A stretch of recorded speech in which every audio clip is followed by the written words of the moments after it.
আল্লাহ আল্লাহ। আয়াত ও হাদিসের আলোকে সাহাবায়ে কেরামের মর্যাদা, তাদের যে ডিগনিটি, এই বিষয়গুলো নিয়ে আমরা আলোকপাত করেছি। তো আজকে আমরা আলোচনা করব সাহাবায়ে কেরামের সমালোচনার ভয়ঙ্কর যে পরিণতি, হুম, যে ডেঞ্জারাস, যে এর ফলাফল যেটা আসবে, যে এর পরিণতিটা যে দাঁড়াবে, এটা আমরা সংক্ষেপে আলোকপাত করবো, এন্ড দেন আমরা নেক্সট মডিউলে চলে যাবো ইনশাআল্লাহ। সাহাবায়ে কেরামের সমালোচনা করা একজন মুমিনের কখনো বৈশিষ্ট্য হতে পারে না। বুঝতে পেরেছেন ভাই? কারণ নবী আলী সাল্লাম একাধিক হাদিসের মধ্যে সাহাবায়ে কেরামকে সমালোচনায় কাঠগড়ায় রাখতে কিংবা সাহাবায়ে কেরামকে গালিগালাজ করতে, সাহাবায়ে কেরাম সম্পর্কে মন্দ ধারণা করতে নিষেধ করেছেন, যা আমরা বিগত দর্শে জানতে পেরেছি। তো আজকে এই টপিকের মধ্যে যে বিষয়টাকে আমরা মোস্ট ফোকাসাইবল বিষয় হিসেবে যেটা থাকবে, সেটা হচ্ছে যে সাহাবায়ে কেরামের কিছু বিষয়ে পারস্পরিক যে সকল যুদ্ধ জিহাদ গুলো হয়েছে বা মতানৈক্য গুলো হয়েছে বা পারস্পরিক যে রক্তক্ষয়ী যুদ্ধগুলো হয়েছে, এগুলো সম্পর্কে আমরা একজন সাহাবীর সাফাই গাইতে গিয়ে আরেকজন সাহাবীকে অপরাধী বানিয়ে ফেলি, আরেকজন সাহাবীকে দোষী সাব্যস্ত করি। তো এই জায়গাতে আমাদের কনসেপ্টটা কি থাকা চাই? হুম, আল্লাহ আল্লাহ।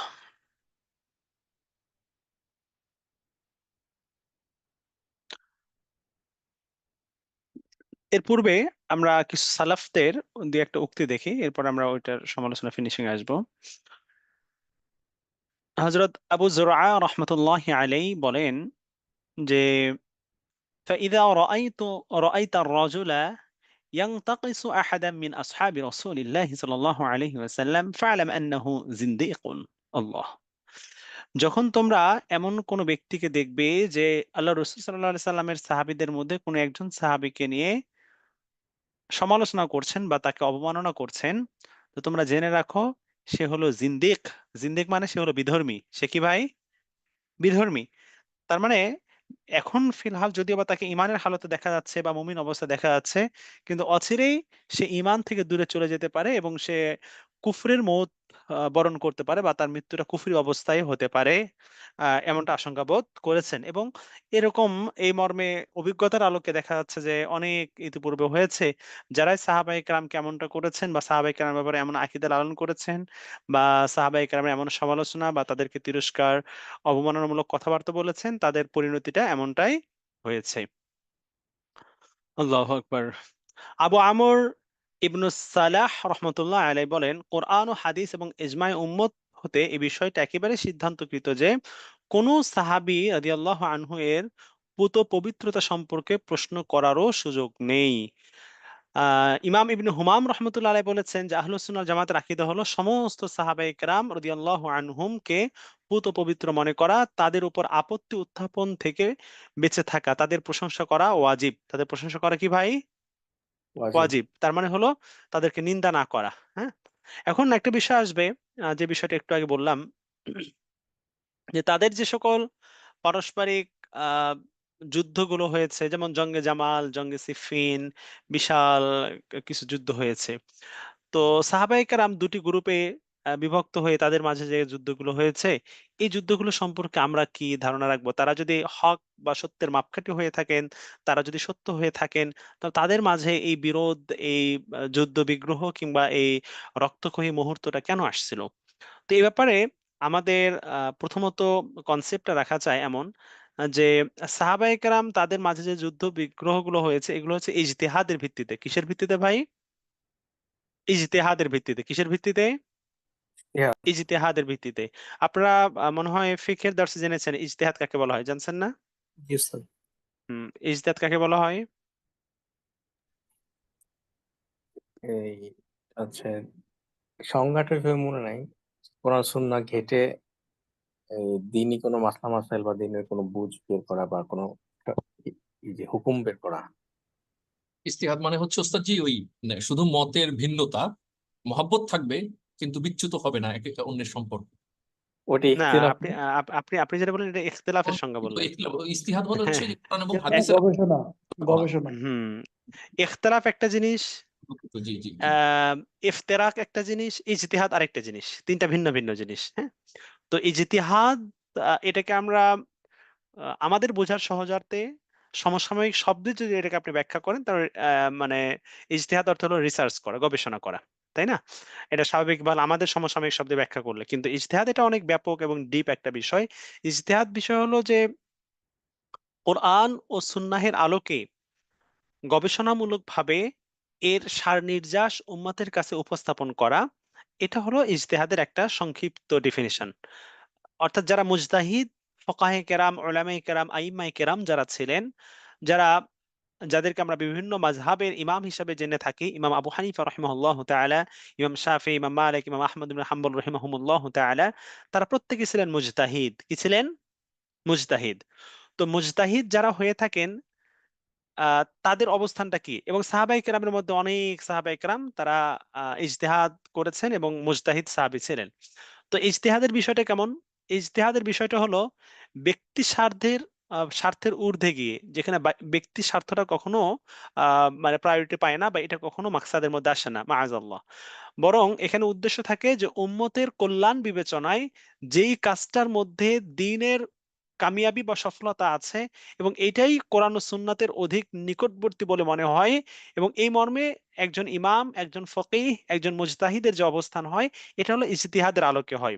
তো ইজতিহাদের মধ্যে যেহেতু এখানে ব্যক্তিগত কোনো রেষারেষি বা বিদ্বেষ থাকে না, বিষয়টা এরকম মোটেও না, নাউজুবিল্লাহ, যে ওনাকে আমার দেখতে মন চায় না, উনি এই মতটা পোষণ করেছেন, তো ওই মতটার বিরুদ্ধে আমাকে আরেকটা ভিন্ন মত লালন করতে হবে, তাই না ভাই? এরকম বিষয়টা মোটেও না যে উনি এটা বলেছেন আমি তার বিরুদ্ধে একটা উল্টা আরেকটা মত দাঁড় করিয়ে ছাড়বো, বিষয়টা এরকম না। বরং তারা নিজ নিজ জায়গা থেকে কোরআন ও হাদিস গবেষণা করার পর এটার মধ্যে ব্যাপক পরিমাণে চিন্তা, ফিকির এবং আল্লাহ সুবহানাহু ওয়া তাআলার কাছে নিজেকে সুপর্দ করে আহ ইস্তেখারার মাধ্যমে বিভিন্ন ওয়েতে তারা ইজতিহাদ করার পরে একটা সিদ্ধান্ত উপনীত হয়েছেন, এবং এটাকে মনে করেছেন যে উম্মতের জন্য এটা অধিক কল্যাণকর, এবং কোনোটাই কোরআন ও হাদিসের বহির্ভূত নয়, বরং প্রত্যেকটা বিষয় হলো কোরআন ও হাদিস দ্বারা সার্টিফাইড। চার ইমাম যে রয়েছেন, চার মাযহাব যে রয়েছে, প্রত্যেকটা মাযহাব আপন আপন জায়গায় হক। যেমন দেখেন, আমি বিষয়টা প্রাসঙ্গিকভাবে বলছি, যদিও বা এটা it's not a part of our today's class topic. আমরা জানি যে বর্তমান আহ, পুরা বিশ্বে মুসলিম উম্মতের মধ্যে অন্যতম একজন আমরা আমাদের সম্পদ হিসেবে গণ্য করে থাকি ডক্টর জাকির নায়েক হাফিজাহুল্লাহ তাআলা। আল্লাহ সুবহানাহু ওয়া তাআলা ডক্টর জাকির নায়েক হাফিজাহুল্লাহর হায়াতকে আরো বর্ধিত করুন, অসংখ্য অগণিত মানুষের হেদায়েতের ওসিলা বানিয়ে দিন। দেখুন, ডক্টর জাকির নায়েকের ব্যাপারে আমাদের কনসেপ্টটা কি? আমি আমার জায়গা থেকে যেটা খেয়াল করি, আমার ক্ষুদ্র মানে বিবেচনা থেকে আমার কাছে যেটা মনে হয়, ডক্টর জাকির নায়েক হাফিজাহুল্লাহ একজন দায়ী হিসেবে তার যে কন্ট্রিবিউশন পুরো ওয়ার্ল্ডের মধ্যে দাওয়াতি কাজে তার যে অনন্য অবদান তিনি রেখে গেছেন, এবং এখন অবধি পুরো ওয়ার্ল্ডের মধ্যে অসংখ্য অগণিত মানুষ ডে বাই ডে ইসলামের দিকে যে ধাবিত হওয়া এবং ইসলাম কবুল করা, এই জায়গাতে তার বিকল্প ভিন্ন কোনো ব্যক্তি তেমন চোখে পড়ার মতো নেই বললেই চলে। দাওয়ার ময়দানে তার যে অগাধ যে নলেজ এবং বিশেষ করে কম্পারেটিভ স্টাডিজ নিয়ে তার যে হিউজ পরিমাণ স্টাডি, এটা দাওয়ার ক্ষেত্রে বা দাওয়ার ফিল্ডে এটা আমাদের জন্য অনেক বড় শিক্ষণীয় বিষয়।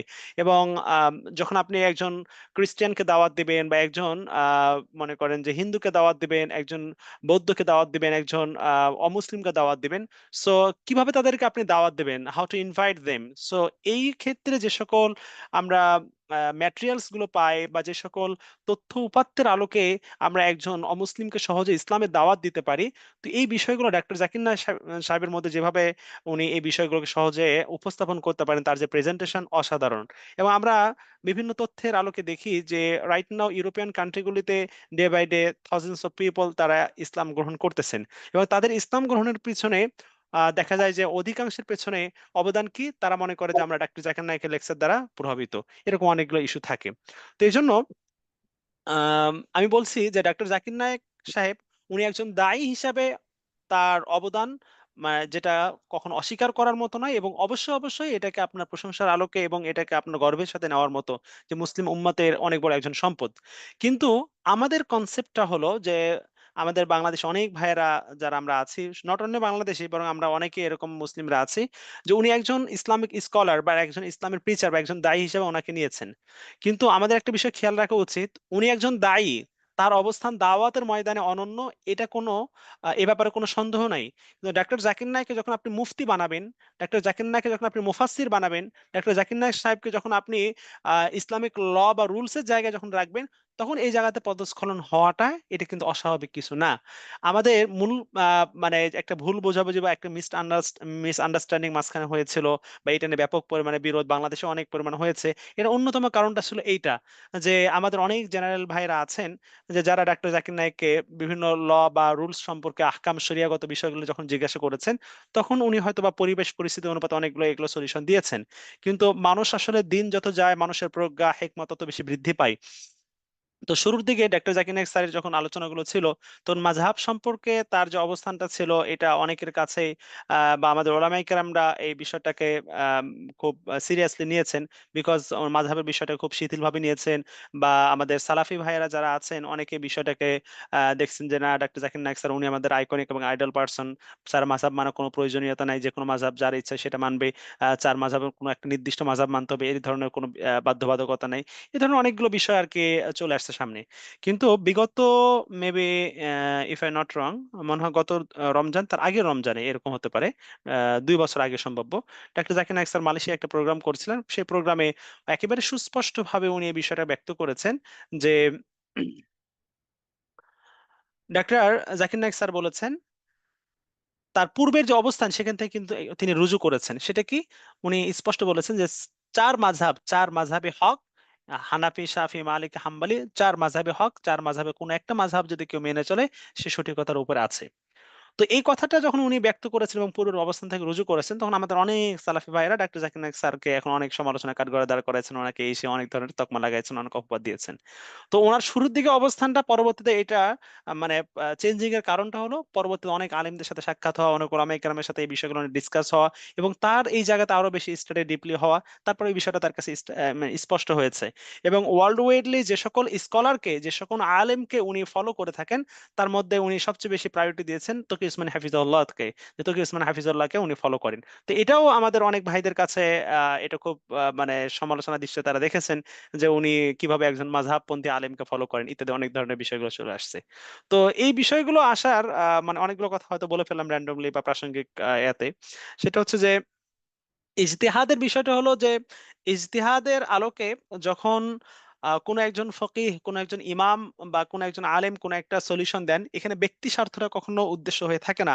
উদ্দেশ্য হয়ে থাকে মূল দিনটাকে ফোকাস করা, দিনের তরে আল্লাহ সুবহানাহু ওয়া তাআলা সন্তুষ্টির উদ্দেশ্যে একটা সলিউশন উম্মার সামনে প্রেজেন্ট করা। তো ইজতেহাদ করার পরে যদি কোনো একটা বিষয় কারো থেকে ভুল প্রমাণিত হয়, তাহলে সে এক সওয়াব পাবে, আর যদি সঠিক প্রমাণিত হয় তাহলে 2 সওয়াব। সঠিক হলে 2 সওয়াব, ভুল হলে কয় সওয়াব ভাই? 100। 1 সওয়াব। কিন্তু ভুল হলে কি গুনাহের কথা কোথাও আছে? না। জি না। ভুল হলে কি নাই? গুনাহ নাই। কারণ এখানে ব্যক্তির স্বার্থ বা নিজের শাহওয়াত কুপ্রবৃত্তিকে প্রায়োরিটি দেওয়া, এটা কখনোই লক্ষ্য উদ্দেশ্য নয়। এখানে মূল উদ্দেশ্যটা হলো দিনকে ফোকাস করা, দিনকে কেন্দ্র করে দিনের সহজতার জন্য উম্মতের কাছে বিষয়টাকে একেবারে স্মুথলি প্রেজেন্ট করা, এটা হলো মূল বিষয়। এখানে ব্যক্তি স্বার্থটা বা নিজের কুপ্রবৃত্তিকে মানে মাআযাল্লাহ এখানে প্রায়োরিটি দেওয়া, এটা কখনোই উদ্দেশ্য নয়। বুঝা গেছে ভাই? তো এই জন্য সাহাবাই কেরামের মধ্যে যে পারস্পরিক যুদ্ধ বিগ্রহগুলো হয়েছে, এগুলো ছিল ইজতিহাদের ভিত্তিতে। কিসের ভিত্তিতে? ইজতিহাদ। ইজতিহাদের ভিত্তিতে। যেমন আমি ছোট্ট করে যদি বলি, আল্লাহু আকবার, হযরত আহ ওসমান রাদিয়াল্লাহু তাআলা আনহু যখন শাহাদাত বরণ করেন, ওসমান রাদিয়াল্লাহু আনহু শাহাদাত বরণ করার পর সাহাবীদের মধ্যে দুটি পার্ট হয়ে যায়, দুটি গ্রুপ হয়ে যায়। হযরত মুআবিয়া রাদিয়াল্লাহু তাআলা আনহু সহ বেশ অনেক সাহাবায়ে কেরাম, তাদের মতামত ছিল যে ওসমান রাদিয়াল্লাহু আনহু এর যে হত্যাকাণ্ড, এটার বিচার অনতিবিলম্বে বাস্তবায়ন করতে হবে, এবং যে সকল দুর্বৃত্তরা খলিফাকে শহীদ করে দিয়েছে, তাদেরকে দ্রুত আইনের আওতায় আনতে হবে এবং তাদের বিচার করতে হবে। এটা ছিল একটা মৌলিক দাবি। আর অনেক ব্যাখ্যা আছে, সেদিকে যাচ্ছি না। অন দ্য আদার হ্যান্ড, হযরত আলী রাদিয়াল্লাহু তাআলা আনহু এবং অনেক সাহাবায়ে কেরাম, তাদের অবস্থান ছিল এরকম যে যেহেতু অলরেডি রাজধানীতে বা শহরে বিভিন্ন জায়গা থেকে দুর্বৃত্তরা চলে আসছে, যারা বাগাওয়াত করার জন্য বা খলিফাকে শহীদ করার জন্য যারা আসছিল, তারা আশপাশে বিভিন্ন জায়গায় ছড়িয়ে ছিটিয়ে আছে।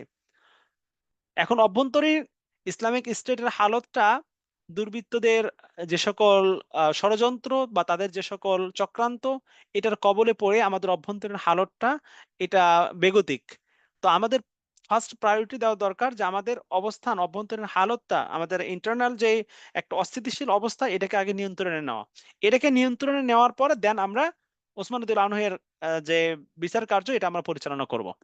এবং এটা অবশ্যই যে ওসমান রাদিয়াল্লাহু আনহুকে যারা শহীদ করেছেন তাদেরকে আইনের আওতা আনা হবে বা তাদেরকে বিচারের কাঠগড়ায় দাঁড় করানো হবে। তো এখানে মৌলিক ইখতিলাফটা কি? মুয়াবিয়া রাদিয়াল্লাহু আনহু বলেছেন যে না, আগেই বিচার করতে হবে। আলী রাদিয়াল্লাহু আনহু বলেছেন না, বিচার তো অবশ্যই করা হবে, তো বিচারটা একটু পরে, আগে আমরা রাষ্ট্রের অবস্থাটা এটাকে আমরা গুছিয়ে নেই। আমার কথাটা কি বুঝতে পারছেন ভাই?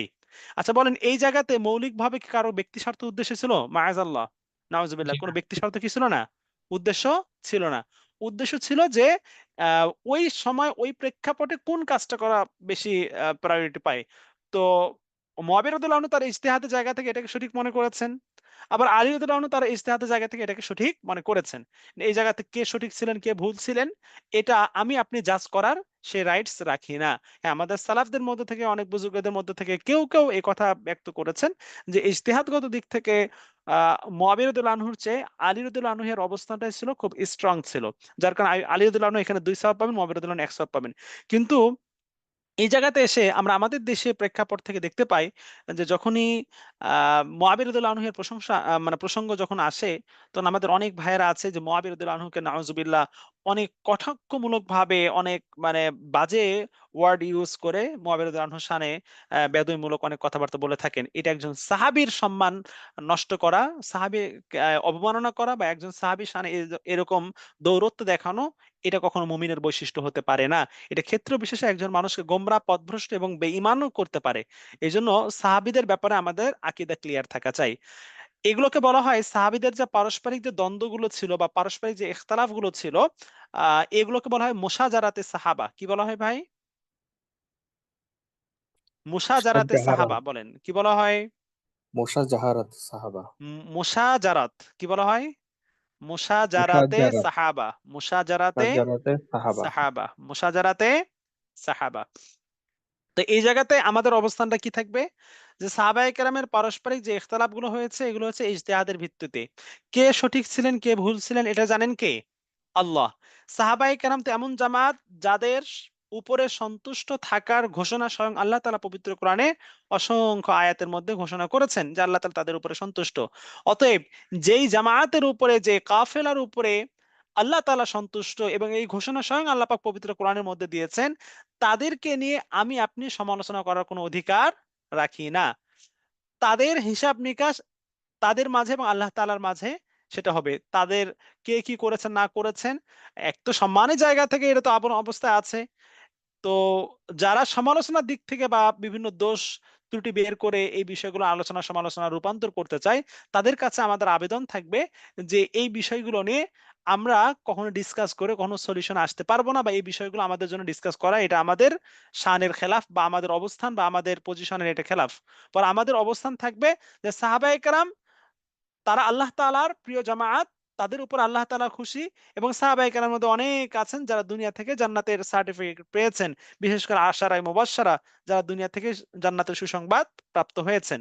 অতএব সাহাবায়ে কেরামকে নিয়ে কখনোই আমরা সমালোচনা করব না। সকল সাহাবায়ে কেরামকে আমরা মহাব্বত করব। সকল সাহাবায়ে কেরামের ব্যাপারে আমরা সুধারণা পোষণ করব। সকল সাহাবায়ে কেরামকে আমরা সত্যের মাপকাঠি মনে করব। কোন সাহাবীর প্রতি আমরা কোন অপবাদমূলক, অপপ্রচারমূলক কিংবা কটাক্ষমূলক কোনো কথা ব্যবহার করতে পারবো না। বিষয়টা বুঝতে পেরেছেন ভাই?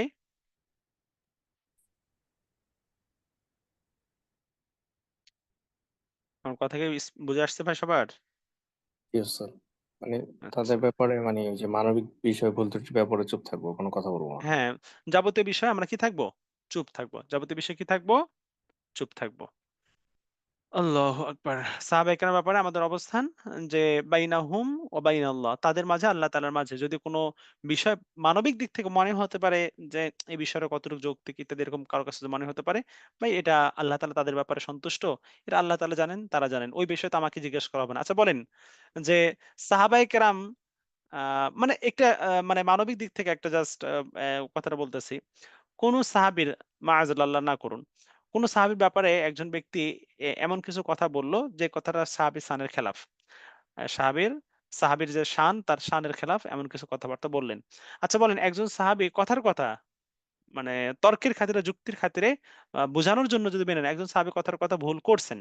আচ্ছা ওই সাহাবী ভুল করার কারণে আমাকে আপনাকে কি জিজ্ঞেস করা হবে? হুম? না। ওয়ালা তুসআলুনা আম্মা কানু ইয়ামালুন। তারা কি করে সে ব্যাপারে তোমাদেরকে জিজ্ঞাসা করা হবে না। অতএব আমাকে জিজ্ঞাসা করা হবে আমার ইবাদত সম্পর্কে। এজন্য ওমর রাদিয়াল্লাহু আনহু বলেছেন, হাসিবু ক্বাবলা আন তুহাসাবু। তোমাদের হিসাব নেওয়ার পূর্বে তোমরা নিজেদের হিসাব করো। আমি যদি আজকে আল্লাহ তাআলার কাছে চলে যাই, আজকে যদি আমার মউতের ডাক চলে আসে, আমি আমার পরকালকে কতটুকু সমৃদ্ধ করতে পেরেছি, পরকালের পাথে কতটুকু সংগ্রহ করতে পেরেছি, আমি আমার নিজেকে নিয়ে হিসাব করি। আরেকজনকে এই হিসাবের কাঠগড়ায় বিচারের কাঠগড়ায় দাঁড় করানোর অধিকার আল্লাহ তাআলা আমাকে দেয় নাই। বুঝতে পেরেছেন ভাই? আচ্ছা। আল্লাহু আকবার। হ্যাঁ, ইমাম আহমদ হাম্বল রহমাতুল্লাহির কথাটা গতকালকে আমরা দেখেছি। গতকালকে এটা পড়েছি যে যদি কোনো ব্যক্তিকে দেখো যে সাহাবীর সমালোচনা করছেন তো তার ঈমানের ব্যাপারে আমি কি করছি? সন্দেহ পোষণ করছি। বুঝতে পেরেছেন ভাই? হুম। হাদিসে তো আছে মনে হয় এই ব্যাপারে একটা জিনিস। হুম, হাদিসের মধ্যে ওই যে ভাষ্য আছে তোমরা আমার সাহাবীদেরকে গালি দিও না। লা তাসুব্বু আসহাবি। হুম? আচ্ছা। মৌলিকভাবে সাহাবীগণের সমালোচনাকারীদের সম্পর্কে সালফে সালেহীনের অবস্থান এখানে রয়েছে। এগুলো আপনারা দেখবেন। বাকি এখানে মৌলিকভাবে কয়টা পয়েন্ট? ৮ টা পয়েন্ট আছে। গতকালকে বলেছিলাম যে সাহাবীদের ব্যাপারে আমাদের অবস্থান কি থাকবে? ৮ টা পয়েন্টের মধ্যে মোটা দাগে মৌলিক বিষয়গুলো এখানে আনা হয়েছে। বুঝা গেছে ভাই? আল্লাহু আকবার। আচ্ছা আমরা তাহলে নেক্সট মডিউলে চলে যাই। সময় স্বল্প।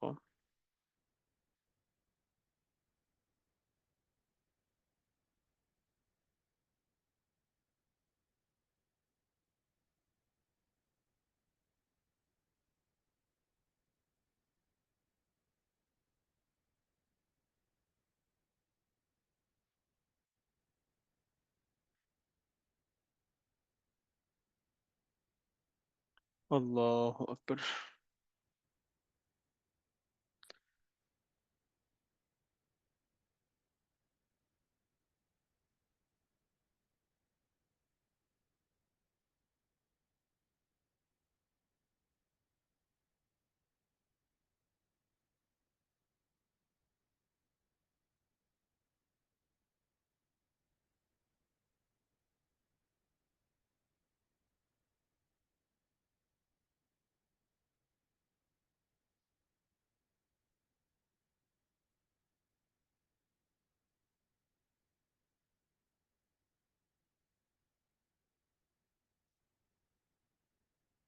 জি, দেখতে পাচ্ছেন ভাই? ও সরি। মুশাজারাত সাহাবা এটা হবে না।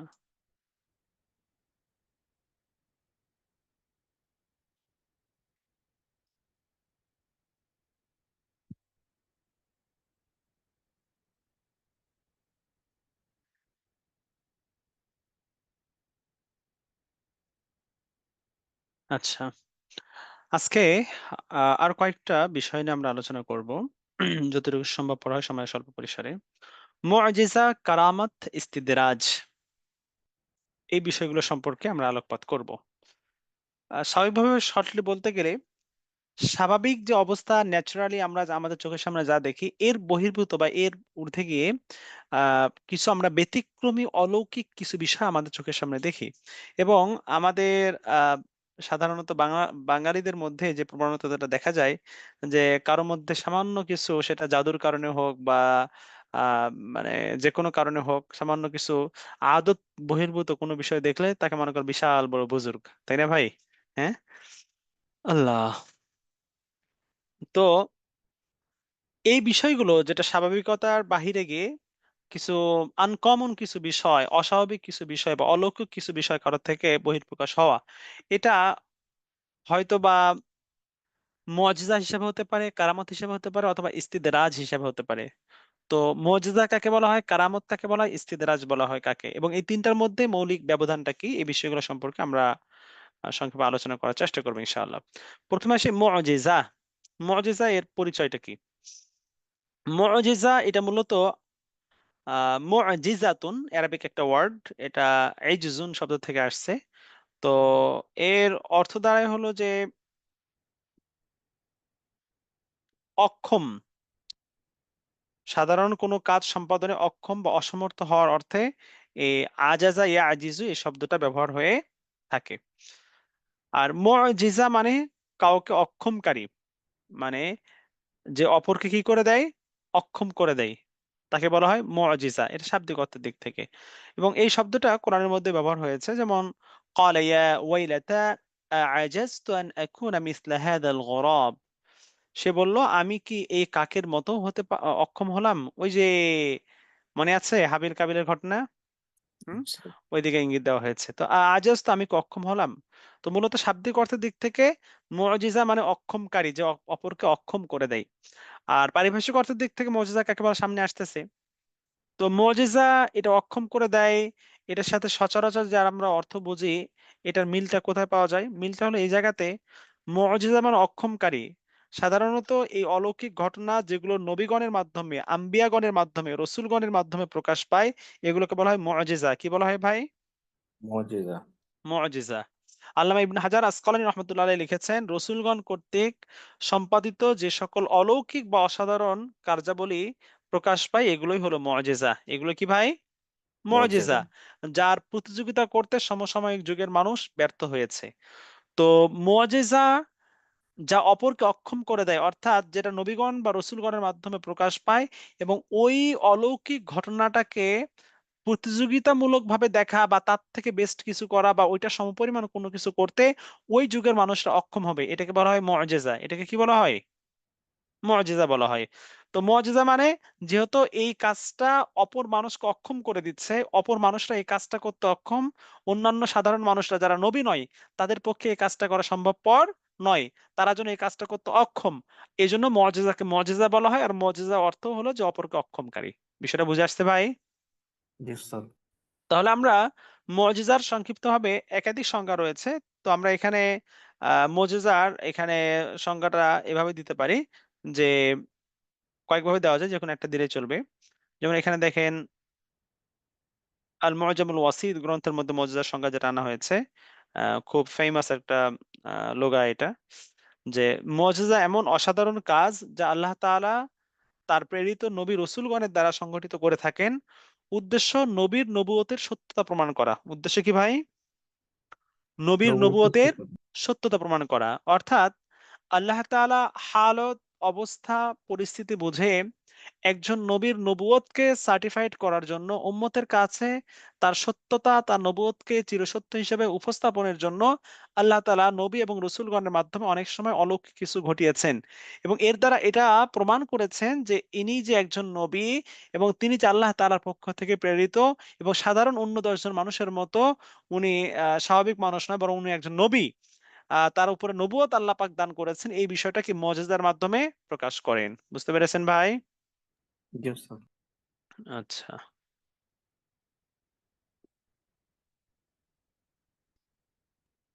মুজিজার উপরে তিনটা সংজ্ঞা দেওয়া হয়েছে, আপনারা একটু দেখে নেবেন। এই তিনটা সংজ্ঞার আলোকে বা তিনটা ডেফিনেশন আলোকে এই বিষয়টা আমরা সিদ্ধান্তে পৌঁছতে পারি যে মুজিজা প্রথমত হলো এটা অসাধারণ, অস্বাভাবিক, অলৌকিক। মুজিজাটা কি হয়? অসাধারণ হয়, যেটা সাধারণ কোনো কাজ না। অস্বাভাবিক হয় এবং এটা অলৌকিক হয়। অসাধারণ, অস্বাভাবিক, অলৌকিক, 1 নম্বর বৈশিষ্ট্য। 2 নম্বর বৈশিষ্ট্যটা হলো যে নবী এবং রসূলগণের দ্বারা প্রকাশ পায়। কাদের দ্বারা প্রকাশ পায়? নবী রাসূলগণ। নবী রসূলগণের দ্বারা কি প্রকাশ পায়। তার মানে নবী রসূলগণ বাদ দিয়ে পৃথিবীর যেই হোক না কেন অন্য কারো মাধ্যমে যদি কোনো কিছু প্রকাশ পায়, সেটা যতই অলৌকিক হোক, সেটাকে আমরা মুজিজা বলতে পারবো জি না। না। 3 নম্বর হলো তার সংগঠক স্বয়ং আল্লাহ। এই মুজিজার সংগঠক বা এটা সংগঠিত হয় কার পক্ষ থেকে? আল্লাহ তাআলা। আল্লাহ তাআলার পক্ষ থেকে। স্বয়ং এটা আল্লাহর পক্ষ থেকে হয়, কোনো বান্দা বা কোনো মানুষের পক্ষ থেকে নয়। বাহ্যিকভাবে দেখতেছি নবীর মাধ্যমে প্রকাশ পাচ্ছে, কিন্তু এর অভ্যন্তরে মৌলিক এই কাজটা সংগঠন করেছেন কে? আল্লাহ আল্লাহ তাআলা। তাবারাক ওয়া তাআলা। 4 নম্বর যে বিষয়টা আসে তা হলো নবী রসূলগণের নবুয়ত ও রিসালতের দাবির সত্যতার প্রমাণস্বরূপ। মুজিজাটা আসে নবী রসূলগণের নবুয়ত এবং রিসালাতের সত্যতা প্রমাণ স্বরূপ আসে। এটা মানুষের কাছে ফেমাস হওয়ার জন্য, মানুষের কাছে সেলিব্রিটি হওয়ার জন্য, মানুষের মাঝে সুনাম সুখ্যাতি অর্জন করার জন্য, বিষয়টা এরকম না। নবী রাসূলগণের নবুয়ত এবং রিসালাতটাকে সার্টিফাই করার জন্য কি আপনার হচ্ছে রাসূল আসবে। মুজিজা আসে। নাম্বার 5 হলো নবী রাসূলগণের পক্ষ থেকে বিরুদ্ধবাদীদের প্রতি মোকাবেলার চ্যালেঞ্জ ছুড়ে দেওয়া হয়, ফলে তারা তার মোকাবেলা করতে সক্ষম হয় না। আর নবী রাসূলগণের পক্ষ থেকে বিরুদ্ধবাদীদের প্রতি মোকাবেলার চ্যালেঞ্জ ছুড়ে দেওয়া হয়, ফলে তারা তার মোকাবেলা করতে সক্ষম হয় না। মানে নবী রাসূলগণের পক্ষ থেকে ওই সময় যারা ইসলাম বিরোধী বা নবী বিরোধী, আল্লাহ পাকের হুকুম বিরোধী যারা থাকেন, তাদের কাছে যখন নবীদের পক্ষ থেকে চ্যালেঞ্জ ছুড়ে দেওয়া হয়, তারা সেই চ্যালেঞ্জটা গ্রহণ করতে কি হয়? ব্যর্থ হয়। যেমন আমরা জানি যে হযরত মূসা আলাইহিস সালাতু ওয়াস সালাম আল্লাহ পাকের নির্দেশে যখন হাতের লাঠিটা ছেড়ে দিলেন, তো বিশাল আকারের একটা সাপ হলো, এবং বিপরীত দিকে যত আপনার হচ্ছে মানে কি বলবো জাদুকর ছিল, তাদের সমস্ত সাপগুলোকে কি ফেললো? গিলে ফেললো। তাই না ভাই? তো নবীর নবুয়তের যে চ্যালেঞ্জ, এই চ্যালেঞ্জকে বিরুদ্ধবাদীরা মোকাবেলা করতে কি সক্ষম হয় না। যেমন আল্লাহ তাআলা পবিত্র কোরআনের মধ্যে একটা মুজিজা মনে করেন, আম লা রাইবা ফি, এই কোরআনের মধ্যে কোনো মানে ভুল তথ্য থাকা দূরের কথা, কোনো সন্দেহ মাত্রও নেই। এই চ্যালেঞ্জটা আজ থেকে প্রায় মনে করেন যে 1450 বছর আগে দেওয়া হয়েছে। ওই চ্যালেঞ্জকে আজ পর্যন্ত কোনো ব্যক্তি গ্রহণ করতে পেরেছেন? জি না। না। এটা হলো কি চ্যালেঞ্জ। এটা কোরআনিক মুজিজা। এটা কি ভাই? কোরআনিক মুজিজা। বোঝা যায়। বুঝতে পেরেছেন? জি ওস্তাদ। নবী সাল্লাল্লাহু আলাইহি সাল্লাম ওই যে সূরা বাকারার মধ্যে আছে না? যে যখন আল্লাহ তাআলা তারা যখন মানে বিভিন্নভাবে অপপ্রচার করলেন যে এটা মুহাম্মাদের বানানো কিতাব, মুহাম্মাদের তৈরিকৃত কিতাব, হ্যাঁ? বিভিন্নভাবে যখন এই বিষয়গুলো যখন ছড়াচ্ছিলেন, তখন আল্লাহ তাআলা কি বললেন? কুল হাতু, তোমরাও তোমাদের মানে যারা তাগুত যারা আছে, তোমাদের লিডার নেতা যারা আছে, সবাইকে তোমরা ডাকো। আর ডাকার পরে তোমরা একটা কিতাব বানিয়ে দেখাও। তোমরা এই কিতাবের মতো একটা কিতাব বানিয়ে দেখাও। এই কিতাব মধ্যে কিতাব তো দূরের কথা, একটা আয়াত, একটা সূরা বানিয়ে দেখাও। তারা এটাতে ব্যর্থ হয়ে গেছে। তারা কোরআনের আয়াতের মতো একটা আয়াত বানাতেও সক্ষম হয় নাই। তাই না ভাই? এগুলো হচ্ছে মুজিজা। এগুলো কি মুজিজা? মুজিজা। আল্লাহ আল্লাহ।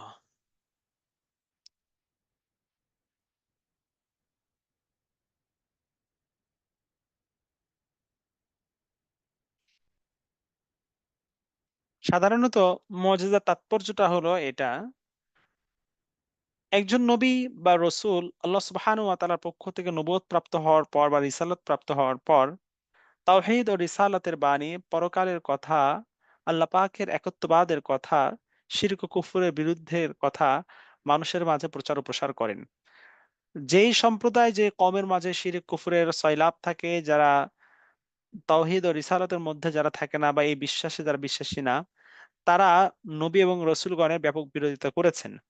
তখন আল্লাহ তাআলা নবী রাসূলগণের মাধ্যমে এমন কিছু অলৌকিক বিষয় ঘটিয়ে দেখান, যেটা হলো মানুষকে মেন্টালি তাদের মানসিকভাবে মানুষকে এই কথাটা স্বীকার করতে আ মানে যথেষ্ট সহায়ক ভূমিকা পালন করে যে এই কাজটা যিনি যে কাজটা নবীর মাধ্যমে প্রকাশ পেয়েছে, এটা দেখতে তো আপনার মতো, উনিও মানুষ, আপনি একজন মানুষ, উনি একজন মানুষ। কিন্তু উনার মাধ্যমে এই কাজটা প্রকাশ পেয়েছে। এর অর্থ হলো উনি একজন আসলেই আল্লাহ পাকের পক্ষ থেকে বা স্রষ্টার পক্ষ থেকে বিশেষ একজন দূত হিসাবে, বিশেষ একজন পয়গম্বর হিসেবে দুনিয়াতে আবির্ভূত হয়েছেন। উনি সাধারণ অন্য ১০ জন মানুষের মতো না। অতএব উনি যে সকল কথা বলছেন, তাওহীদ আর রিসালাতের কথা বলছেন, আল্লাহ পাকের কালামের কথা বলছেন, এগুলো সত্য, এগুলো মিথ্যা না।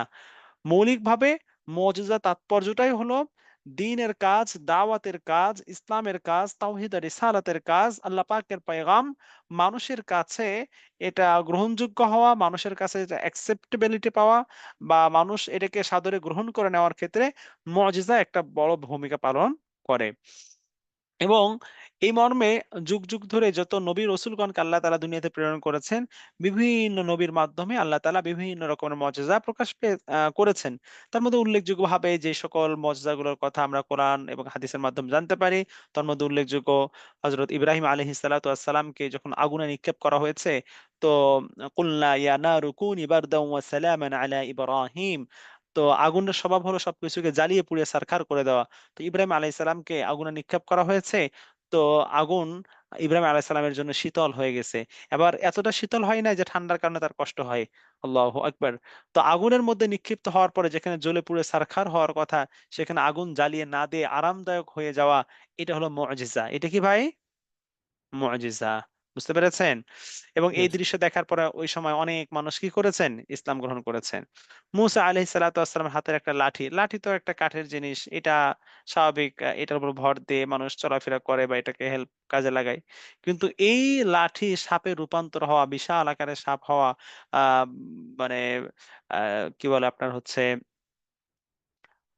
যারা জাদুকর তাদের সাপকে খেয়ে ফেলা, এটা হচ্ছে মুজিজা। এটা কি ভাই? মুজিজা। ঈসা আলাইহিস সালাতু ওয়াসসালামকে আল্লাহ পাক দুনিয়াতে প্রেরণ করেছেন।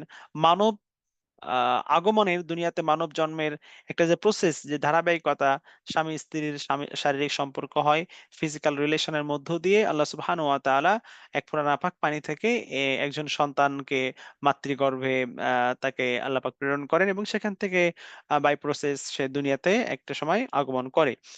কিন্তু ঈসা আলাইহিস সালামকে আল্লাহ পাক দুনিয়াতে প্রেরণ করেছেন। ঈসা আলাইহিস সালামের কোনো পিতা আছে? না, শুধু মায়ের No. মাধ্যমে কি আসছেন? দুনিয়াতে আসছেন। এটা হলো কি? তার মুজিজা। ঈসা আলাইহিস সালাতু ওয়াসসালাম যখন মায়ের গর্ভে ছিলেন, একেবারে ৩-৪ দিনের শিশু, তাই না ভাই?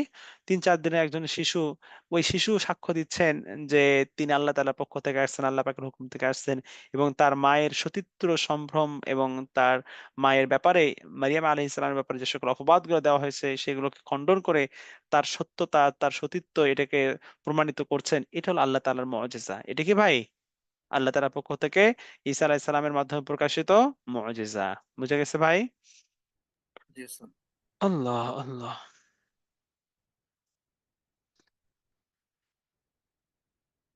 কোরআনের মধ্যে বিভিন্ন জায়গাতে আয়াতিম বায়িনা, মানে স্পষ্ট নিদর্শন বা প্রকাশ্য নিদর্শন, এই মুজিজাগুলোতেও বিভিন্ন জায়গাতে মুজিজাগুলোকে স্পষ্ট আয়াত বা স্পষ্ট নিদর্শন এগুলো দ্বারা ব্যক্ত করা হয়েছে। তো এগুলো হলো মুজিজার কি তাৎপর্য।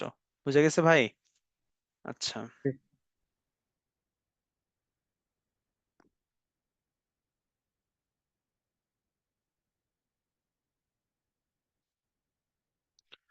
মুজিজার মূলত স্বরূপটা হলো এরকম, যে আসলে আল্লাহ সুবহানাহু ওয়া তাআলা ইদা আরাদা শাইআন আন ইয়াকুলা লাহু কুন ফায়াকুন, যখন কোন একটা জিনিসকে অস্তিত্বে আনার ইচ্ছা করেন, জাস্ট যদি বলে দেন কুন হয়ে যাও, ফায়াকুন, সাথে সাথে সেটা কি হয়ে যাবে।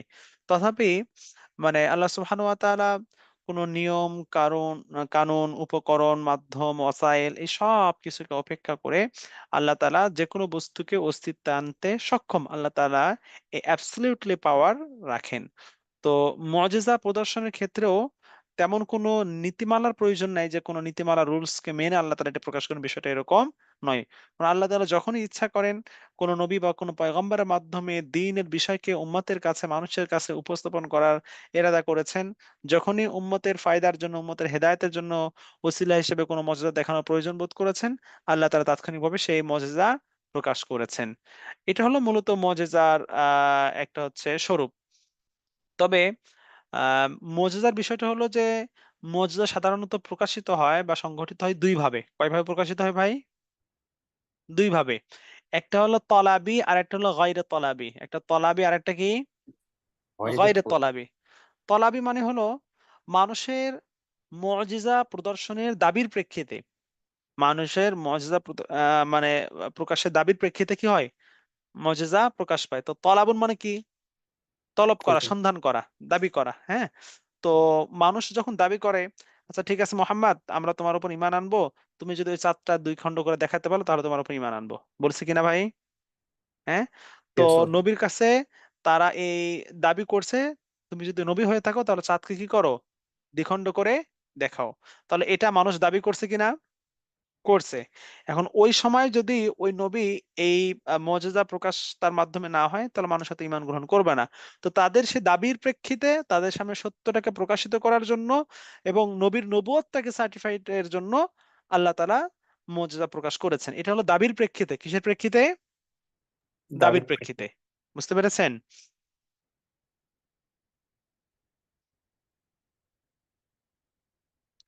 আরেকটা হলো গায়রে তলাবি। আরেকটা কি? গায়রে তলাবি। প্রেক্ষিতে। অর্থাৎ মানুষের পক্ষ থেকে মুজিজার দাবি করা ছাড়াই আল্লাহ তাআলা নিজ উদ্দেশ্য সাধনের জন্য নবী রাসূলগণের সত্যতা প্রমাণ করতে চান, তো কোন একটা মুজিজা ঘটিয়ে থাকেন। এটা মানুষ চায় নাই। মানুষ কি চায় নাই। কিন্তু এমনি এমনি আল্লাহ তাআলা কি করেছেন, ওই নবীর নবুয়তকে প্রমাণিত করার জন্য, মানুষের কাছে এটাকে স্বীকৃত এবং গ্রহণযোগ্য করার জন্য আল্লাহ তাআলা তার মাধ্যমে কি করেছেন, এই মুজিজাকে প্রকাশ করেছেন। এটা মানুষ চেয়েছে, দাবি জানিয়েছে, এরকম না। তাহলে মুজিজাটা এটা অস্তিত্বে আসে বা মুজিজাটা প্রকাশ হয়, সংগঠন হয় মৌলিকভাবে দুইটা ওয়েতে। হয়তো এটা তলাবি হবে অথবা গয়রে তলাবি, মানে মানুষ চাওয়ার কারণে হয়েছে, অথবা মানুষ চাওয়া ছাড়া আল্লাহ তাআলা নিজের থেকেই নবীর নবুয়তকে এটা স্বীকৃত এবং প্রমাণিত করার জন্য, মানুষের কাছে স্পষ্ট করার জন্য এই মুজিজার বিষয়টাকে স্পষ্ট করেছেন। বিষয়টা বুঝা গেছে ভাই? Yes. আল্লাহ।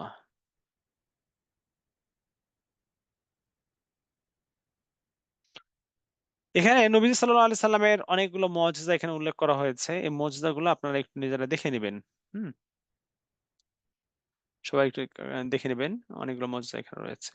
অলরেডি অনেকগুলো জানা আছে আমাদের। আচ্ছা, মুজিজা নবুয়তের প্রমাণ এবং নবুয়তের প্রমাণের উদ্দেশ্যে যে আল্লাহ পাক মুজিজা প্রকাশ করে থাকেন, এটা কোরআন এবং সুন্নাহ দ্বারা প্রমাণিত।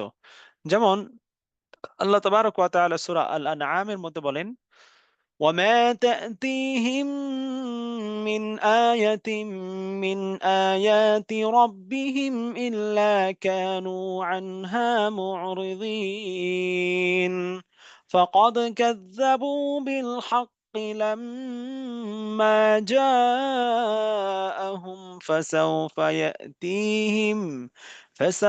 يأتيهم أنباء ما كانوا به يستهزئون। তাদের প্রতিপালকের নিদর্শনাবলী এমন কোন নিদর্শন তাদের কাছে উপস্থিত হয় না যা থেকে তারা মুখ না ফেরায়। সত্য যখন তাদের কাছে এসেছে তারা তা প্রত্যাখ্যান করেছে, যা নিয়ে তারা ঠাট্টা বিদ্রূপ করত, তার যথার্থ বিবরণ অচিরেই তাদের কাছে পৌঁছবে। ফাকাদ কাযযাবু বিল হাক্কি, তারা সত্যকে মিথ্যারূপ করেছে। কোনটাকে সত্য মিথ্যারূপ করেছে? ওই যে আল্লাহ পাক পূর্বে বলেন, ওমা তা'তিহিম মিন আয়াতিম মিন আয়াতি রাব্বিহিম, আল্লাহ পাকের নিদর্শনগুলোর মধ্যে থেকে কোনো নিদর্শন যখন তাদের কাছে এসেছে তখন তারা তার থেকে মুখ ফিরিয়ে নিয়েছে। তো আল্লাহ পাকের পক্ষ থেকে কোনো নিদর্শন তাদের কাছে এসেছে, তো আল্লাহ পাকের পক্ষ থেকে নিদর্শন আসার অর্থ হলো মুজিজা। কি অর্থ ভাই? মুজিজা। বুঝতে পেরেছেন? আচ্ছা, এবার এখানে আরো আয়াত রয়েছে, বেশ কয়েকটা আয়াত এখানে উপস্থাপন করা হয়েছে, এগুলো আপনারা একটু নিচে থেকে দেখে নিন ইনশাআল্লাহ। এগুলো থেকে আসলে পরীক্ষা প্রশ্ন থাকবে না, বাকি নিজের নলেজ ইনক্রিমেন্টের জন্য অবশ্যই এগুলো পড়া উচিত। আচ্ছা, মুজিজার পরে আসবে কারামত। 2 নম্বর কি ভাই? কারামত। কারামত শব্দের অর্থ হলো সম্মান, মর্যাদা। এটা হলো শাব্দিক অর্থ আর কি। তো সাধারণ স্বভাবের বিপরীত যে সকল ঘটনা আউলিয়ায়ে কেরাম, বুজুর্গানে দিন, হ্যাঁ, আল্লাহ পাকের প্রিয় মাহবুব বান্দাদের মাধ্যমে প্রকাশ হয়, সেগুলোকে কারামত বলা হয়। কি বলা হয় ভাই? কারামত। কারামত বলা হয়। তার মানে নবীগণের মাধ্যমে যে সকল অলৌকিক ঘটনা প্রকাশ পায় সেগুলোকে বলা হয় মুজিজা। ওগুলোকে কি বলা হয়? মুজিজা। মুজিজা। আর ওলি, বুজুর্গ, আল্লাহ পাকের প্রিয় বান্দা যারা আছেন, যারা নবী নয়, রসুল নয়, নবী রসুল ছাড়াও আল্লাহ পাকের প্রিয় বান্দা আছে কিনা? জি। আছে, তাই না? যেমন সাহাবায়ে কেরাম, তাবেঈন, তাবেঈন, সালফে সালেহিন, বর্তমান সময়েও অনেক বুজুর্গ ওলামায়ে কেরাম রয়েছেন। তো অনেক বুজুর্গ ব্যক্তি রয়েছেন, আল্লাহর ওলিরা রয়েছেন। তো এরকম বুজুর্গ, আল্লাহ তাআলার ওলি, আল্লাহ তাআলার প্রিয় বান্দা, আল্লাহ পাকের মাহবুব বান্দা, তাদের মাধ্যমে অনেক সময় যে সকল অলৌকিক ঘটনাগুলো প্রকাশ পায় এগুলোকে বলা হয় কারামাত। কি বলা হয়? কারামাত। আউলিয়ায়ে কেরাম রাহিমাহুমুল্লাহ তাআলা, তাদের মাধ্যমে প্রকাশিত ঘটনাগুলোকে কি বলা হয়? কারামত। কারামাত বলা হয়। কি বলা হয় ভাই? কারামত। কারামাত বলা হয়। বুঝে গেছে? Yes, sir. আচ্ছা, অনেক সময় কাফের, মুশরিক, যারা ফাসিক, যারা বেদিন, তাদের মাধ্যমে অলৌকিক অনেক ঘটনা কি পায়? প্রকাশ পায়। হ্যাঁ, আবার অনেক অপ্রাপ্ত বয়স্ক নাবালেগ বাচ্চা, তাদের দ্বারাও কিছু এরকম ব্যতিক্রম ঘটনা প্রকাশ পায়। এগুলোকে কারামত বলা যাবে না, এগুলোকে বলা হবে ইস্তিদরাজ। কি বলা হবে? ইস্তিদরাজ। ইস্তিদ্রাজ। কি বলা হবে? ইস্তিদ্রাজ। ইস্তিদরাজ। সবাই বলেন, কি বলা হবে? ইস্তিদ্রাজ। ইস্তিদরাজ। ইস্তিদরাজের সহজ বাংলা হলো ভেলকিবাজি। সহজ বাংলা কি? ভেলকি বাজি। ভেলকিবাজি। হ্যাঁ? মানুষকে ভেলকি দেওয়া, ফাঁকি দেওয়া, হ্যাঁ? আ কিছু গোপনীয়তা অবলম্বন করে মানুষকে উম আ মানে উপরে কিছু বুঝ দেওয়া, ভেলকিবাজি করা আরকি। আল্লাহ। কেরামাতুল আউলিয়াই হাক্কুন। আহলুস সুন্নাহ ওয়াল জামাতের বিশ্বাস হলো আউলিয়ায়ে কেরামের কারামত সত্য। আউলিয়ায়ে কেরামের কারামত কি? সত্য। সত্য। বুখারী শরীফের হাদিসে আম এখানে রয়েছে হাদিসে কুদসিতে মানে হাদিসে কুদসির মধ্যে আল্লাহ তাআলা বলেন, "মান আদা লি ওয়ালিয়ান ফাকাদ আযানতুহু বিল হারব।" আল্লাহু আকবার। আল্লাহ তাআলা বলেন, যে ব্যক্তি আমার ওলির সাথে বিদ্বেষ ভাবাপন্ন হয়, বিদ্বেষ পোষণ করে, তার সাথে আমি যুদ্ধের অনুমতি দেই তথা তার বিরুদ্ধে আমি যুদ্ধ ঘোষণা করি। তার বিরুদ্ধে আমি কি করি? যুদ্ধ যুদ্ধ ঘোষণা করি। ঘোষণা করি। যে ব্যক্তি ওলি হওয়াটা স্বীকৃত এরকম কোন আল্লাহ পাকের ওলি, আল্লাহ পাকের কোন বুজুর্গের বিরুদ্ধে যে ব্যক্তি বিদ্বেষসূচক অবস্থান নেয় বা তার বিরুদ্ধে বিদ্বেষমূলক অবস্থান গ্রহণ করে, তো তার ব্যাপারে আল্লাহ তাআলা কি বলেছেন? যে আমার ওলির বিরুদ্ধে অবস্থান নেয়, তার বিরুদ্ধে আমার যুদ্ধের ঘোষণা। কিসের ঘোষণা? যুদ্ধের ঘোষণা। যুদ্ধের ঘোষণা। আ আল্লাহু আকবার। তো এজন্য আউলিয়া কেরামের কারামত আ এটা সত্য। আউলিয়া কেরামের কারামত কি? এটা সত্য। তবে হ্যাঁ, একটা বিষয় মনে রাখতে হবে। নবীগণের কারামত এটা শরীয়তের দলিল মানে মুজিজা এটা শরীয়তের দলিল। নবীগণের কারামত কি? শরীয়তের দলিল। কিন্তু আউলিয়া কেরামের কারামত এটা আউলিয়া কেরামের তাদের জন্য নিজেদের জন্য এটা হচ্ছে অবশ্যই আ মানে পালনীয় এবং সেই সাথে উম্মতের জন্য এটা শিক্ষণীয় বিষয়। কিন্তু এটা শরীয়তের দলিল না। এটা কি না? শরীয়ও না। শরীয়তের দলিল না। মানে কোন একজন বুজুর্গ তার কারামাতের মাধ্যমে কোন একটা কথা বলেছেন, এটা শরীয়তের দলিল হয়ে গেছে, বিষয়টা এরকম না। এটা শিক্ষণীয় বিষয়। এখান থেকে অনেক কিছু শেখার আছে, নসিহা নেওয়ার আছে, জানার এবং উপলব্ধির বিষয় আছে। কিন্তু এটাকে আমরা শরীয়তের দলিল মনে করতে পারব না। বুঝা গেছে ভাই? জি ওস্তাদ। আল্লাহ। আল্লামা ইবনে তাইমিয়া রাহমাতুল্লাহ আলাইহি বলেন যে অনেকে রাসূল সাল্লাল্লাহু আলাইহি সাল্লামের রওজা মুবারকে সালাম দেন এবং সালাম দেওয়ার পর সেখান থেকে নবী আলাইহিস সালামের সালামের উত্তর শুনেছেন। উত্তর কি? শুনতে পেয়েছেন। অনেক বুজুর্গদের কবরে সালাম দিয়ে সেখান থেকেও আ সালামের উত্তর শোনা গেছে। আ সাইয়্যিদ ইবনুল মুসাইয়্যিব রাহমাতুল্লাহ আলাইহি তিনি বলেন যে রাসূল সাল্লাল্লাহু আলাইহি সাল্লামের আ কবর থেকে আযান শুনতেন তিনি। এটা ওই যে ইক্তিদাউস সিরাতুল মুস্তাকিম কিতাবের মধ্যে রয়েছে আরকি। তো মোট কথা হলো যে কিছু অলৌকিক কিছু বিষয় আমাদের বুজুর্গানে দিন সালফে সালেহিন তাদের মাধ্যমে প্রকাশিত হয়েছে।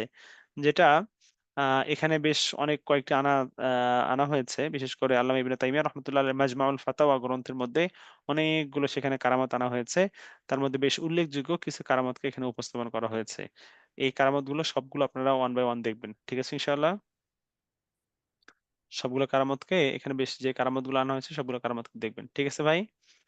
আচ্ছা। এই মূলত এই সবগুলোর মধ্যে কারামতগুলো বিভিন্ন কারামত সালফে সালেহিন এরপরে আমাদের সাহাবায়ে কেরাম থেকে এরপর বুজুর্গানের দিন থেকে বিভিন্ন উল্লেখযোগ্য কয়েকটি এখানে আনা হয়েছে। সবগুলো আনা হয়নি, কয়েকটা আনা হয়েছে। এটা দেখবেন। আর পরিশেষে ইস্তিদরাজ যে বিষয়টা, ইস্তিদরাজ এটা হলো মূলত শাব্দিক অর্থটা হলো যে ক্রমান্বয়ে এগিয়ে যাওয়া। মানে এটা মূলত হলো যে আ বা ভেলকিবাজি আরকি। তো কাফের, বেদিন, ফাসেক, ফুজ্জার, মুশরিক তাদের মাধ্যমে অনেক সময় অলৌকিক কিছু বিষয় প্রকাশ পায়। তো এগুলোকে না বলবো আমার মুআজিজা, না বলবো কারামত। এগুলো হচ্ছে ইস্তিদরাজ। এগুলো কি ভাই? ইস্তিদরাজ। এগুলো কি? ইস্তিদরাজ। এগুলো কখনো কোনো ব্যক্তির অলিত্বের বা নবুয়তের প্রমাণ হতে পারে না। যেমন এটাকে আপনি সহজে বলতে পারেন যারা জাদুকর, যারা জাদু করে ব্লাক ম্যাজিক এর মাধ্যমে হোক বা নরমাল বিভিন্ন ওয়েতে জাদু করে হোক, জাদুর মাধ্যমে অনেক অলৌকিক কিছু বিষয় প্রকাশ পায় না ভাই? হুম? তো জাদুর মাধ্যমে যে সকল বিষয়গুলো প্রকাশ পায় এগুলো হচ্ছে কি? ইস্তিদরাজ। এগুলো কি? ইস্তিদরাজ। ইস্তিদরাজ। এগুলো কি ভাই? ইস্তিদরাজ। ইস্তিদরাজ। হ্যাঁ। আল্লাহু আকবার। সাধারণত প্রত্যেকটা মানুষের মধ্যে কিছু মানুষের আ অন্তর্দৃষ্টি আছে। হ্যাঁ? সাধনার মাধ্যমে যেগুলো ব্যাপক তপস্যার মাধ্যমে বা সাধনার মাধ্যমে মানুষ অর্জন করতে পারে। এজন্য মোল্লা আলী কারী রহমাতুল্লাহ আলাইহি বলেছেন মানুষের অন্তর্দৃষ্টি বা ফেরাসা যেটা তপস্যার মাধ্যমে সাধনার মাধ্যমে মানুষ অর্জন করে এটা হলো সাধারণত ৩ প্রকার। একটা হলো যে ইমানি ফেরাসত, ইমানি ফেরাসত। আ যেমন মানে নবী আলাইহিস সালাম বলেন, "ইত্তাকি ফিরাসাতাল মুমিন" যে তোমরা মুমিনের ফেরাসত, মুমিনের অন্তর্দৃষ্টিকে ভয় করো। কারণ একজন মুমিনকে যে আল্লাহ পাক অন্তর্দৃষ্টি দিয়েছেন এটা অনেক দামি। তো এটাকে তোমরা ভয় করো।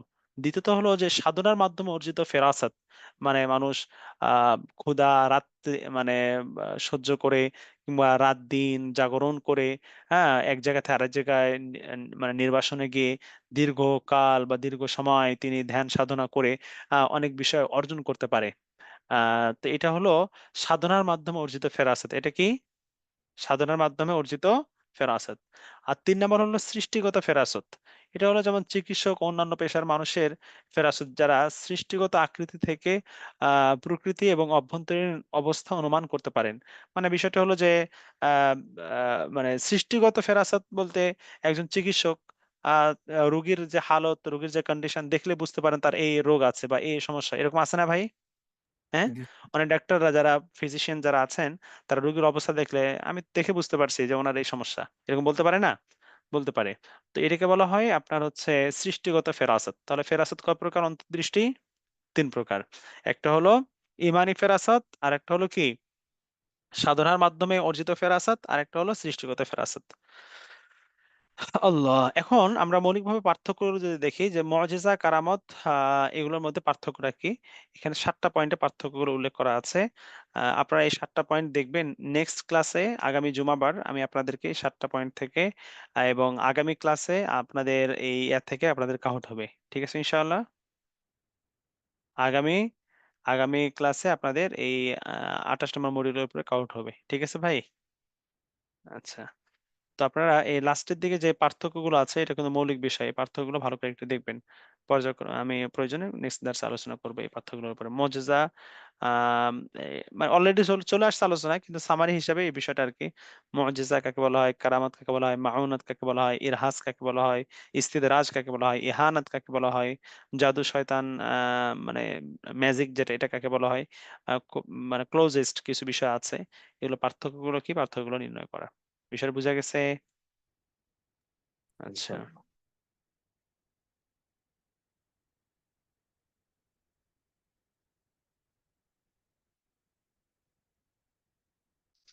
হ্যাঁ, এখানে বিষয়টা হচ্ছে যে আসলে কোনটা কারামত আর কোনটা ইস্তেদারা, যেটা তো বোঝা কঠিন। এখানে বিষয়টা হলো যে কার মাধ্যমে প্রকাশ পেয়েছে, দ্যাটস দ্য থিঙ্কিং ম্যাটার।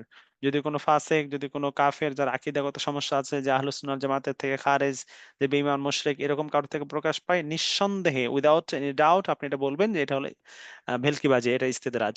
আর যখন কোনো মুমিন একেবারে আহলুস সুন্নাহ ওয়াল জামাতের আকীদা লালনকারী হক কোনো ব্যক্তির থেকে এরকম প্রকাশিত হবে, সেটা হলো কারামত। বাকি সেটা কারামত হলেও সেটা তো আপনার জন্য মান্যবর বা এটাকে আপনাকে মানতে হবে, আপনার জন্য ফরজ, বিষয়টা তো এরকম না। নবীগণের কারামত সত্য, এটা স্বীকার করতে হবে, কিন্তু কারামতের মাধ্যমে যেটা প্রকাশ পেয়েছে আহ এটা শরীয়তের দলিল না। এটা হচ্ছে শেখার বিষয়, জানার বিষয়, শিক্ষা অর্জনের বিষয়, কিন্তু এটা শরীয়তের বিষয় বিধান না। যে কারামতের মাধ্যমে কোনো একজন বুজুর্গ এই বিষয়টা প্রমাণ করলেন যে 5 ওয়াক্ত নামাজ পড়া লাগবে না, এটা করলে হয়ে যাবে, তাহলে কি এটা প্রমাণ হবে ভাই? হ্যাঁ, হ্যাঁ। কখনোই না। ওস্তাদ, আমরা উদাহরণস্বরূপ বললাম। কারামতটাকে মানে কোরআন হাদিস দিয়ে যাচাই করে নিব। হ্যাঁ, এটা কোরআন হাদিস থেকে এটা যাচাই বাছাই করা আর কি। কোরআন হাদিসের সাথে যদি এর সামঞ্জস্যতা পাওয়া যায়, দ্যাটস ফাইন। আর কোরআন হাদিস যদি বিরোধী হয়, তাহলে কখনোই সেটা শরীয়তের দলিল হতে পারে না। বুঝে গেছে ভাই? আর কোরআন হাদিসের সাথে মিল থাকলে এটাকে কারামত হিসেবে আমরা মানতেছি না, বরং কোরআন হাদিস আছে বলে আমরা মানতেছি। কি? কোরআন জি হাদিস আছে ওস্তাদ। বলে কি আমরা মানতেছি, বিষয়টা আচ্ছা। এরকম। ওকে, তাহলে আজকে পর্যন্ত। আল্লাহ তাআলা হায়াতে রাখলে নেক্সট দার্সে দেখা হবে। সময় অলরেডি শেষ হয়েছে। আল্লাহ তাআলা সবাইকে সুস্থ রাখুন, ভালো রাখুন, নেক হায়াত দান করুন, বেশি থেকে বেশি আমালে সালিহা করার তৌফিক দান করুন। সুবহানাল্লাহি ওয়া বিহামদিহি, সুবহানাকাল্লাহুম্মা ওয়া বিহামদিকা, আশহাদু আল্লা ইলাহা ইল্লা আনতা, আস্তাগফিরুকা। আসসালামু